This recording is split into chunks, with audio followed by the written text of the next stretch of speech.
एक पद्धत असते, असं हरकत नाही. मी काही अनुभवाबद्दल मला तुम्हाला बोलायचं आहे. मी राष्ट्रीय स्तरापर्यंत एनसीसी कॅम्प केले आहेत, आव्हान कॅम्प केलेले आहेत जे विद्यापीठ करतात. तर तुमच्याकडे जो आता बिल्ला आहे सर्वांकडे, तुम्हाला माहिती त्याचा अर्थ काय आहे माहिती आहे? ज्यावेळी तुम्ही हा बिल्ला लावून कोणाच्या काळात जरी फिरले असताना तर तुम्हाला कुठल्या पोलिसांची हिंमत नसते झाली तुम्हाला अडवण्याची. एवढी पॉवर आपल्या त्या बिल्ल्यामध्ये आहे. नॉट मी बट माझ्यासाठी नव्हे तर तुमच्यासाठी हे आपलं ब्रीद आहे. नेमकंच आदरणीय बाबा सरांनी सांगितलं ते आता माझ्यासाठी नव्हे तर तुमच्यासाठी असं आहे, तुमच्यासाठी नाही फक्त माझ्यासाठी अशी स्थिती सांगितली आहे. हरकत नाही. आपला जो बिल्ला आहे त्या बिल्ल्याचा रंग बघा कसा आहे तुम्हाला दिसतोय. त्यामध्ये लाल रंग आणि निळा रंग आहे, ठीक नाही? आणि या बिल्ल्यामध्ये 8 आरे आहेत. एक चाक आहे, त्या चाकात 8 आरे आहेत. ते आरे म्हणजे अष्टप्रहर, म्हणजे 24 तास आपल्याला जाणीव करून देतात की आपण 24 तास आपला जन्म या समाजामध्ये झाला आहे. दादा इकडे व्हॉलंटियर प्लीज एक मिनिट थोडं ऐका.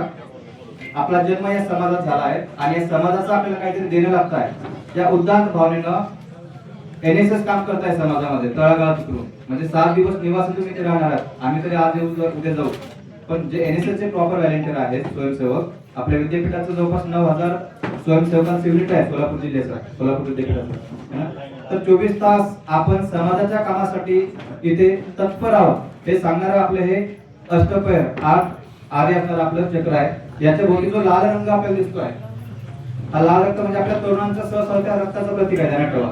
त्यामुळे आपली जी ऊर्जा आहे आपल्या तरुणाची, ही ऊर्जा विनाकारण व्यर्थ कामात वाया घालवण्यापेक्षा आपण समाज कार्यासाठी आलो आहोत. ते कार्य किती चांगल्या प्रकारे आपल्याला करता येईल ते बघा. ते एनएसएस म्हणजे अशी अवस्था, ध्यानात ठेवा विद्यार्थी मित्रांनो, ज्या विद्यार्थ्यांनी आपल्या कॉलेजच्या जीवनामध्ये एनएसएस चा कॅम्प केला नसेल तर असं वाटतं की त्या विद्यार्थ्याचं आयुष्य व्यर्थ गेलं. कारण एनएसएस मधून एवढं काही शिकायला भेटतं.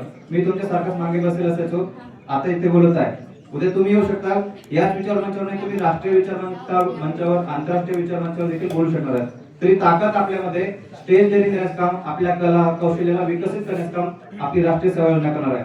त्यामुळे इथून पुढे आपल्या एनएसएसचे जे काही समन्वयक आहेत, कार्यक्रम अधिकारी आहेत, त्यांच्या कायम सातत्याने संपर्कात राहा. बौद्धिक सत्र होणार आहेत, त्यानंतर श्रमदानाचा कार्यक्रम असणार आहे, प्रबोधनाचे कार्यक्रम असणार आहेत, वेगळे सर्वे होणार आहेत. तर एनएसएस तुम्ही कायम 24 तास तत्पर आहात हे त्यामध्ये सांगते. आपला लाल रंग सहसहत्या रक्ताचं प्रतीक आहे.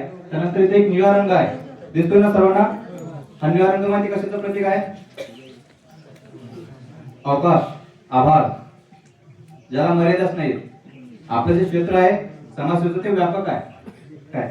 त्यामुळे इथून पुढचे जे काही 7-8 दिवस तुमचे इथं जे असणार आहेत निवासाचे, ते खूप शांततापूर्वक, विचारपूर्वक आणि प्रत्येक पाऊल आपण समाजासाठी काय देत आहोत हे ध्यानात पुन्हा ते सांगतोय की आपला जन्म या समाजात झाला आहे आणि त्या समाजाचं आपल्याला काहीतरी द्यायला लागतंय ही भावना माझ्या मनामध्ये ठेवून आपल्याला इथून पुढे काम करायचं आहे.